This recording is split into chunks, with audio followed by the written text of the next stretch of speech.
And the Dodgers retake control of the series with an 8-0 shutout, their fourth shutout in 5 postseason games. The Dodgers are on quite a roll right now. My name's Ryan Bershinger. She's Monse Bolaños. He's Beau Benson. We're diving into Game 3 of the NLCS here. This is the Sick Podcast, the Dodger Zone. Let's get into it. Turn up your volume. Because you're about to listen to the Sick Podcast.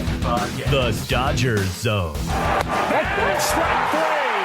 Dodgers have won it all in 2020. Fernando Valenzuela has pitched a no-hitter at 10:17 in the evening of June the 29th, 1990. If you have a sombrero, throw it to the sky. The sickest LA Dodgers podcast. It's gonna be sick. And just like that, it was practically a repeat of Game 1.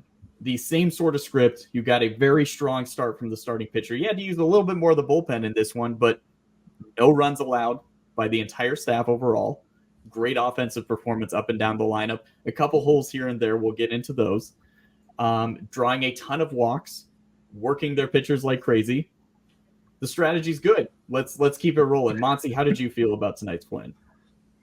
You know, I'm kind of annoyed with the Mets because this game was a little bit boring. Yeah. And it's because of the Mets. Like, that's why I was bored. To be honest with you, I mean, Francisco Lindor had that great pick off of shortstop. Amazing defensive performance in that moment. But, like, were you guys not bored? I was, like, a little bit bored, honestly. The Dodgers came out, and Walker Buehler was great. I just was really expecting a fight, if I'm being honest. I wasn't expecting a shutout. I'm super happy to be able to talk about Walker Buehler because what he did, good for him, good job. You know, you're looking for a contract for next year. I'm so happy for Walker Buehler. Ohtani, like, don't pitch to him. If there's people on base, like, don't do that. And then, you know, kicking back. Honestly, like, I was bored and I blame the Mets. Yeah. It was an exciting game up until Kike's home run. And then it was like, oh yeah, okay, this is over. My only takeaway from the game is that I'm angry with Dave for how he managed Game 2. Because this is like they do not belong on the field with the Dodgers. If the Dodgers are playing as well as they can, it's not a fair matchup for the Mets. It just isn't. And again, it's baseball. Things can change very quickly. But I'm sorry, the Mets have only scored off Landon Knack. That's it. That's all. That's the only thing they've done. Other than that, like, the Dodgers have taken their pants off and spanked them, and I expect that to continue. I don't really think there's a big takeaway from either of the games the Dodgers have won. It's as expected. I think that there's still definitely some notable stuff with what the Dodgers are doing. I mean, these are very strong, dominant wins, and this is. It just proves to show like how talented and how loaded this team is. Mm-hmm. Walker Buehler, I thought, pitched great.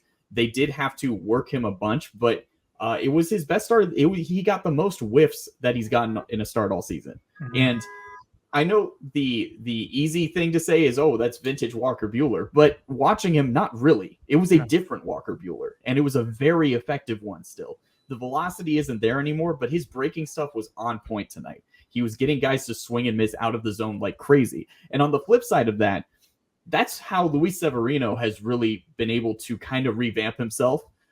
He was a great pitcher for the Yankees for a while. And then, as they pointed out in the broadcast, this isn't insensitive for me to say, he kind of turned into like a lazy slob, quite frankly, as they talked about in the broadcast, where he you guys are just killing the Mets. My God. He had an issue with staying up late and playing video games and eating a little too much. Okay, so which is bad when he does it, but Kyler Murray gets a contract with Call of Duty. All right. Yeah. Yes. Different sport. Different sport. Jeez. But no, seriously, it for Severino to then rebuild himself by establishing this very strong sweeper of his. The thing is that Severino didn't have command of it tonight. He was kind of all over the place. Yep. And it was kind of a miracle that the game was as close as it was in the first few innings, because Severino was pretty wild. But this is part of the formula that the Dodgers are using against the Mets, and this is why the Mets running into the Dodgers was a really poor matchup for them, because the Dodgers are incredibly patient up and down the lineup. They work counts like crazy. Max Muncy had an ultimate Max Muncy game tonight. He had 3 walks, he had a single, he had a home run. That is the Max Muncy. You can call that game the Max Muncy. Yeah, and that's perfect timing for him, I think, too, because he's quickly becoming the most important hitter in the lineup. Exactly. And I believe the Dodgers drew 8 walks tonight, which is the same as game 1, 7 or 8. Overall, the Mets are not really, they rely on getting guys to swing and miss at pitches out of the zone, and the Dodgers don't do that. So that's why these games are kind of as lopsided as they are. And the more that the Dodgers hang around and kind of keep it close, their pitching is keeping the Mets bats at bay like crazy. And then you get deeper into that Mets bullpen where they kind of wave the white flag. They just tell Tyler McGill, hey, just keep pitching, whatever, man. And then Ohtani comes up with runners on base and hits it to Buffalo. So it was really just an overall up and down great team win. And I think we'll see this keep rolling in terms of the Dodgers overall offensive effort, in terms of just making the Mets work like crazy. Yeah. I mean, the important thing tonight is not using any relievers they didn't have to. Yeah. They once again got to keep Hudson and Phillips in the pen and not having to give the Mets any looks at them. So it's really, again, much like game 1, just the perfect game the Dodgers could have played. Yeah, I agree. Honestly, maybe we're not giving Walker Buehler enough credit. I feel bad that even Beau right now said, I don't take anything big away from it. And it's are we really not appreciating? Because I agree with you, Ryan. It wasn't the same Buehler. It was just a Buehler that had command and was effective and getting what he wanted on the other side. And we hadn't seen that. And so I don't know if we're just not giving enough credit to what he did. Yeah, he had a lot of pitches, and he had a lot of pitches early on, but he was still able to manage. And let's mention also that the Dodgers left all the bases loaded in the 3rd inning and did nothing with it. So there was also a few missed opportunities when you looked at it in that moment when it was 2-0, where it's you could have done a little bit more. Obviously, now we're looking at it and it didn't matter. But I don't know if we're just not really giving credit to Walker Buehler because it was a shutout, and we're just thinking more that it was the offense that carried it because we're so used to it. And the one thing that I heard Joe Davis say during the broadcast was to think that Kike Hernandez would not be in the lineup if it wasn't for injuries was crazy to hear, because it's we know he likes October, so it's crazy that he may not have been here. And I hope that that's something that they're looking at, where it's no. I get that you may be looking at numbers historically for him, but also look at what he does in October. Look at what he does for the Dodgers. Look at what he does in these moments. He needs to be there. He shouldn't just be there because of an injury. Yeah, no, you keep him in the lineup regardless. He's an everyday starter in the postseason. Yep. Yeah, 100%. And that home run definitely, of course, changed the trajectory of the game. I mean, Dave was managing pretty aggressively once they did bring Buehler out. You have Michael Kopech in the 5th inning, which I liked because it was right at the top of the lineup, and he shut them down 1, 2, 3. Bless you. And then after that was Brazier's inning, right? Brazier was in the 6th then, where he was able to get out of it with that double play. And that, I think, completely quashed any hope that the Mets had at that point. Because then you have was Kike's home run before or after that? I thought it was after. It was after. Yeah. And then Ohtani's home run was huge because, for one, I had a feeling coming into this, this has to be the game where Ohtani hits a home run because it's just been a while. Yeah. You felt like the matchup's good. Of course, he was clearly eager at the plate. He swung at the first pitch of the game and grounded out. I think he is aware of the fact that he's not done anything without runners on. But as we talked about after game 1, honestly, if you're only going to hit with runners on base, and it's fine. Yeah, you can go over 100 without runners on. If you go 20 for 20 with runners on, that's great. Go ahead. I might switch him and Mookie in the lineup. I have a more radical idea. You're gonna bat Ohtani ninth. Have him pitch and not hit. No, I think if you were going to move anybody into the leadoff spot right now, I would put Tommy Edman there. Yeah. Because he's been getting on base like crazy. Mm-hmm. Every at bat he's had was excellent tonight. Mm-hmm. Throughout the series, I think his batting average is higher than his on base, and his slugging is the same. So it's just singles, but he's getting on base incredibly well. He's having competitive at bats. I think he was the one too who had the hit robbed by Tyrone Taylor in that weird second inning where the Mets couldn't play infield defense, but then got one of the best catches ever by their outfielder. Really bizarre inning. And that inning alone was coming out of it. It was weird because on one hand, you're like, well, thankfully they got 2 runs out of that inning because they were just hitting it in the infield and the Mets were messing up. But also they left runners on and they had that wild catch in center field. And you're like, well, it should be more than just 2 runs here. It was a weird inning overall. But my point is that Edman, I think, provides a great contact at the top of the lineup. He provides speed, and he's a switch hitter, which causes matchup issues. Mm-hmm. Ultimately, I think they shouldn't change anything. I think you just roll with Ohtani still in the leadoff spot because, you know, you trust him to figure it out. Yeah, of course. And you want him to have the most at-bats. And the back half of the lineup today, the 7, 8, 9 spots all got on a bunch. Will Smith had 2 hits, which was great to see. And even one of his outs was well hit. Of course, Kike had the home run.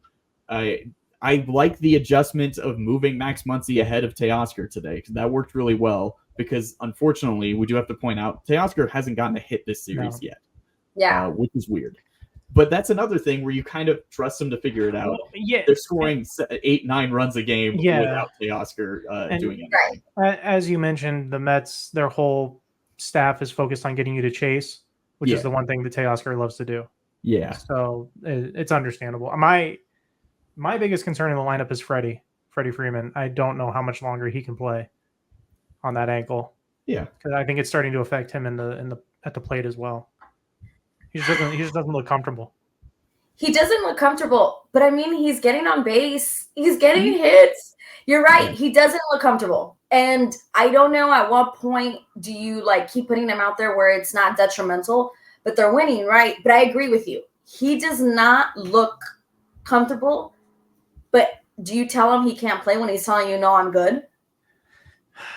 I mean, the issue really is that he's kind of just turned into a singles hitter when he's up there. He's basically Luis Ariz right now.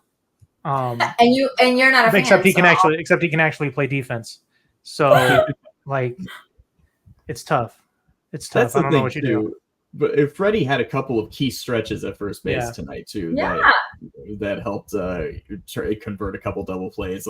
He's still moving well enough at first base, which is actually pretty impressive, despite the fact that he was really on one leg.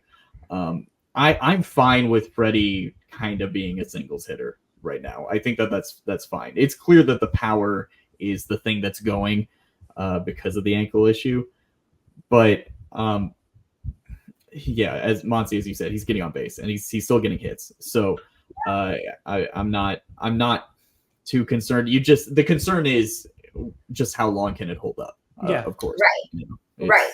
And one wrong move, one wrong step, it just looks that way. And I think it's more when he's hitting and running, because I don't see that when he's playing defense. But there's times when he's running to first base, and you're just like, this man is in pain. Yeah. But overall, I mean, there's no other real points I had about the offense as a whole. I think again, moving Max up a spot was a big difference. If you are going to move Tommy Edman anywhere, put him wherever Gavin Lux is instead. I think moving Edman to 6th at the least, I think is good. Gavin didn't look great today, but we also do forget that Gavin's also kind of hurt now. Yeah. So you would imagine with Quintana going tomorrow, Gavin's probably not starting anyway. Yeah. So you'll have a bit of a different look there. And that's the thing too, is the lineup tomorrow will probably put Teoscar back into the cleanup spot with Quintana on the mound. You can still have Muncy fifth because he still is very effective against lefties. Not too concerned there. You can have Edman then sixth, or Will Smith sixth and Edman seven. And then either, I guess Kike actually you can put him pretty high in the order with the lefty on the mound. So they have a lot of options. And they're set up in a really nice position. I figured if they took game 3 after dropping game 2, this sets them up very nicely to advance out of this series. I really think, because on paper, this was kind of the one matchup where pitching wise, it was a bit of a toss up. If anything, it leaned toward the Mets, because Severino has been a pretty solid pitcher and Walker has had his ups and downs this year. Of course, Buehler coming off of a strong postseason start, but coming into this game, you kind of figure the advantage was slightly to the Mets, even though the Dodgers were favored in terms of Vegas odds. But the pitching matchup alone, you kind of look more towards the Mets side. I think the rest of this series now, they're kind of all in the Dodgers' favor, except for whenever they toss Manaea back out there. Yeah. But if they take game 4 as well now, then it puts you in a position where they could honestly push Flaherty to game 6 and run a true bullpen game out there in game 5.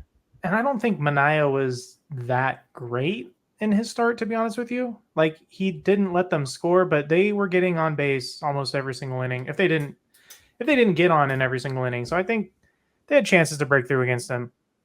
I'm not that concerned about a Manaea start as I was going into that game. I think it's because I kind of underestimated Manaea, where I came out of it being really impressed with his stuff. I thought that the Dodgers being able to get some people on against him was more of a testament to the Dodgers actually kind of being okay against him, because I thought his stuff was pretty nasty. Yeah.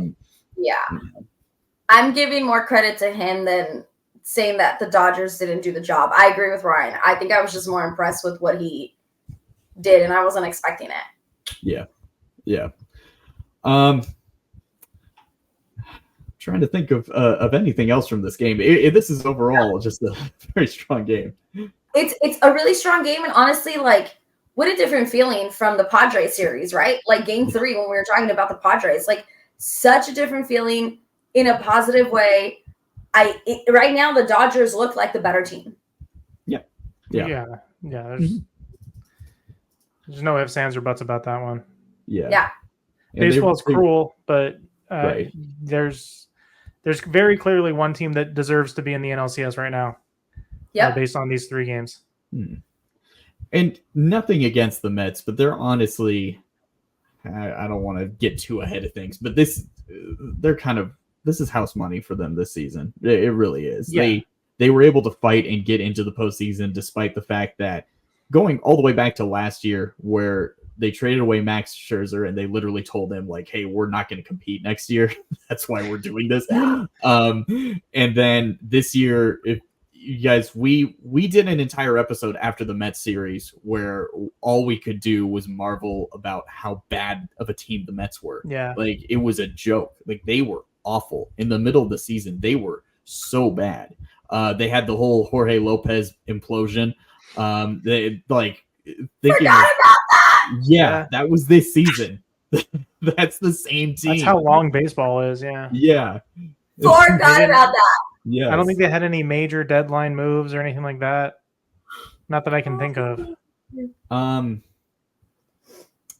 No. Yeah. I'm trying to think. No, they got kind of lucky where guys like Jose Iglesias revived his career and became the best contact hitter ever. Yeah. And Sean Manaea and Luis Severino remaking themselves as a pitcher and having it work incredibly well. And I mean, that's a credit to the Mets. I think have done a good job at spotting talent and finding ways. Beau, you made this comment to us previously, like, Sean Manaea was on the Padres and the Giants, his last 2 teams, and they couldn't figure out how to fix him. Yeah. The Mets did. And not only they fixed him, they turned him into a very strong pitcher. Yeah. So they are doing some things right. And it's rather impressive that they got here after being just awful for portions. It's crazy when they throw up the payroll graphic and the Mets are at the top, and then you look at their roster and it's like literally just Lindor. Yeah. Yeah, it's super weird. Speaking of Lindor, that was the one point we wanted to hit on. I did not realize until they mentioned it on the broadcast, and then everyone mentioned it on Twitter, that Francisco Lindor is not a finalist for the Gold Glove at shortstop. Yeah. Which on one hand he should be. He's fantastic defensively, but also it is rather funny that we went through months of Mets fans telling us how valuable he is because especially his defense, and apparently Major League Baseball doesn't view him as the top 3 defensive shortstop in the National League. So that's too bad. That's a shame. He had a phenomenal his diving play was excellent. That's what's so weird. The Mets had a couple of incredible plays and then a couple of really bad ones. Yeah. So, yeah. All right. Any final thoughts? We've got a 2-1 lead now, taking on Jose Quintana in Game 4. Nooner tomorrow, right? 1 o'clock or something like that. No, tomorrow's the same time. Friday's the earlier one. Oh, really? Yeah. So the Yankees are on early tomorrow? Yeah. Let's go. Yeah. Perfect. Yes. That means we get to watch Broncos Saints. Wow. At the same time. Okay. What a pleasure. Out of those 3 games, what do you think has the highest total score at the end of it? That's a good question. I'm still going to go with the Saints-Broncos game. Barely. But barely, yeah. Couple defensive touchdowns. Yeah. Bo Nix will scramble for 30 yards and get one in, and then Spencer Rattler will throw a pick 6. And then we'll get a field goal. Dude, you know what's crazy is there's someone that watches this show religiously that's going to kill you now. I'm sorry. They have no receivers. You're not sorry. Bub Means is about to run into Patrick Surtain. He's also out. Surtain is out. You're right. Everybody's dead in that game, dude. It's going to be so bad. Okay. If the Yankees, all right, you know what? I might revise it. The Yankees might go off. We could see. We might have like a 3 to 6 Thursday night extravaganza. Stop. We might get blessed. I was hoping for like the hydrogen bomb versus coughing baby meme with Bub Means versus Patrick Surtain. Yeah. No, that's not gonna be happening. I'll be so lucky. All right. Well, so that is now. Oh boy, my math is awesome. 5 down. That's 5 wins for the Dodgers in this postseason. I'm like, what? Where am I? 5 down, 6 to go. Let's go. So we got 2 more to get out of this series. At the worst, we have guaranteed a return to Los Angeles. Whether that be against the New York Mets, whether that be against the New York Yankees. Oh wow! Or the Cleveland Guardians. Maybe, just maybe. Crazier things have happened. It'd be nice. Yeah. A Yankees-Dodgers series would be so much fun that I can't like actively root against it, but also come on, guys. I mean, it'd be pretty. Rather play the. I'd rather play the Guardians. Yeah. Come on. But Dodgers Yankees would be so much fun. It'd be so much fun. Actually, I'd rather play the White Sox. But that's not happening unless it's in your dreams. The tournament is starting today. All right, Jerry Reinsdorf is gonna sell the team, I guess. So, hey, the revival is on in Chicago. That's right. But give us Garrett Crochet in the process. Just take that. You don't have any money to pay him. That's fine. We'll take him. She is Monse Bolaños. He is Bo Benson. My name's Ryan Bershinger. This is the Sick Podcast, the Dodgers Zone. That's right. 5 down, 6 more to go. Let's keep it rolling into Game 5 or into Game 4 and Game 5 and so on. We'll catch you next time. Domo arigato, everyone. Thank you very much. Bye-bye. Bye. And that's a wrap. Hope you don't miss us too much until next time. Follow the Sick Podcast, The Dodgers Zone, on YouTube, Google Play, and Apple Podcasts.